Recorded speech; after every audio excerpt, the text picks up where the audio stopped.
students, welcome to Divi Math Queen YouTube channel. இந்த சேனல்ல CBSE 10th Maths எவ்வளவு ஈஸியா படிக்க போறோம் அப்படிங்கறத சொல்லி தர போறேன். பிடிச்சிருந்தா லைக் பண்ணுங்க, ஷேர் பண்ணுங்க, சப்ஸ்கிரைப் பண்ணுங்க. Thank you.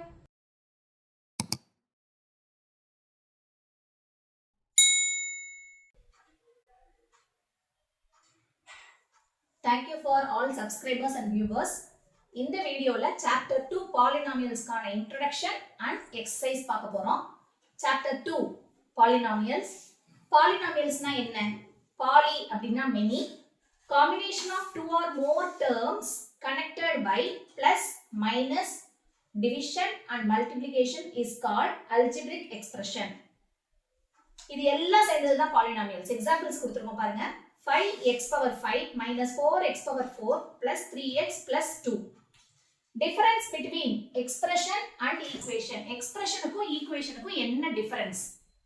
Expression அப்படிங்கிறது ஒரு number, variable or a combination of numbers and variables and operation symbols. Equal to symbol மட்டும் இருக்காதுப்பா. மத்தபடி variable இருக்கும், numbers இருக்கும், combination of variables and numbers, different operation symbol இருக்கும். Operation symbol அப்படின்னா plus, minus, multiply, division இது எல்லாமே இருக்கும். Equation அப்படிங்கிறது made up of two expressions connected by an equal sign. ரெண்டு expression இருக்கும், அதுக்கு ஒரு equal to symbol இருக்கும். Second example பாருங்க, அதுதான் equation னு சொல்றோம். Degree and its types. Degree அப்படின்னா என்ன? Highest power of the variable in the given polynomial is called degree. ஒரு polynomial கொடுத்திருப்பாங்க, அதாவது ஒரு எக்ஸ்பிரஷனை ஒரு பாலினாமியல்னு நம்ம சொல்லலாம். அதுல உள்ள highest power தான் டிகிரின்னு சொல்லுவோம். ஃபர்ஸ்ட் எக்ஸாம்பிள்ல highest power என்ன? xங்கிறது வேரியபிள், 5 4 3 2 இதெல்லாம் நம்பர்ஸ், மைனஸ் பிளஸ் இதெல்லாம் ஆபரேஷன்ஸ். டிகிரி அப்படின்னா என்ன சொல்லிருக்கோம்? highest power அப்படின்னு சொல்லிருக்கோம். highest power இங்க என்ன? 5. அப்ப ஃபர்ஸ்ட் சம்மோட டிகிரி வந்து 5. கான்ஸ்டன்ட் அப்படின்னா என்ன? கான்ஸ்டன்ட் அப்படிங்கிறது ஒரு ஃபிக்ஸட் நியூமரிக்கல் வேல்யூஸ் கொடுத்திருக்க எக்ஸ்பிரஷன், அதாவது பாலினாமியல்ல வெறும் நம்பர் மட்டும் இருக்கிறது தான் நம்ம கான்ஸ்டன்ட் சொல்றோம். ஃபர்ஸ்ட் எக்ஸாம்பிள்ல 2 அப்படிங்கிறது கான்ஸ்டன்ட். வேரியபிள்ஸ் அப்படின்னா என்ன? Assigned different numerical values. Then number of terms and its types. மூணு டேர்ம் இருக்கு, 1 term, 2 terms and 3 terms. இதுக்கு நேம் என்ன? Monomial, binomial and trinomial. ஒவ்வொன்றுத்துக்கு ஒரு எக்ஸாம்பிள் கொடுத்திருக்கேன் பாருங்க. மோனோமியல் அப்படின்னா ஒரே ஒரு டேர்ம் தான் இருக்கும், 4x சிங்கிள் டேர்ம், அத மோனோமியல்னு சொல்றோம். ரெண்டு டேர்ம் இருக்கு பாருங்க செகண்ட் பைனாமியலுக்கு, 2 plus 5x இத பைனாமியல்னு சொல்றோம். ட்ரைனாமியல் அப்படின்னா மூணு டேர்ம் இருக்கும், 3x square minus 4x plus 2. இதெல்லாம் பாலினாமியல்ஸ்க்கான இன்ட்ரோடக்ஷன். ஜஸ்ட் இதெல்லாம் நம்ம வந்து 9th ஸ்டாண்டர்ட்லயே படிச்சிருப்போம். 10th ஸ்டாண்டர்ட்ல பாலினாமியல்ஸ் அப்படிங்கிறது sum of zeros and product of zeros. ஒரு ஃபார்முலா இருக்கு, அதை வச்சு கொடுத்திருக்க given expressionக்கு factorization மெத்தட்ல எப்படி x கண்டுபிடிக்க போறோம், வேல்யூ கண்டுபிடிக்க போறோம், அதுதான் அடுத்த ஸ்டெப் பார்க்க போறோம்.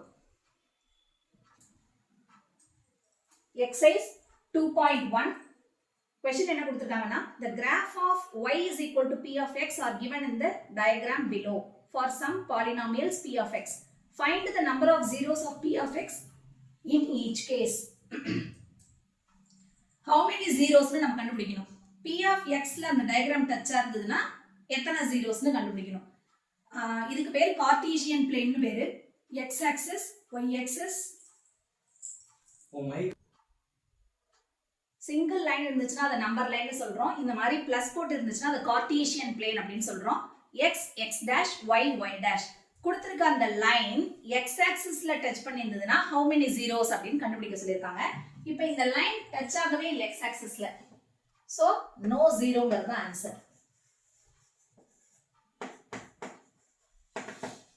இப்போ இந்த டயகிராம் பாருங்க, y ஆக்சிஸ்ல சில லைன்ஸ் டச் ஆயிருக்கு. இந்த டயகிராம் x ஆக்சிஸ்ல ஒரே ஒரு ஜீரோ தான், ஒரே ஒரு பாயிண்ட் தான் டச் ஆயிருக்கு, சோ 1 0ங்கிறது தான் ஆன்சர்.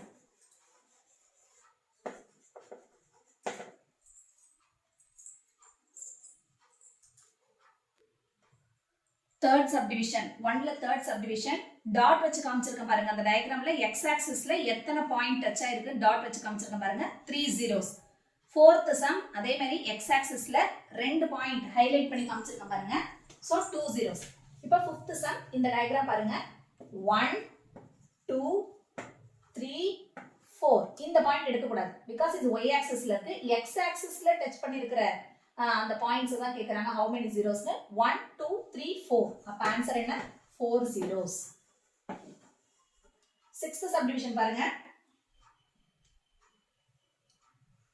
1 2 3 zeros. x axisல உள்ள அந்த பாயிண்ட மட்டும் தான் கேட்டிருக்காங்க, y axisல கேட்கல.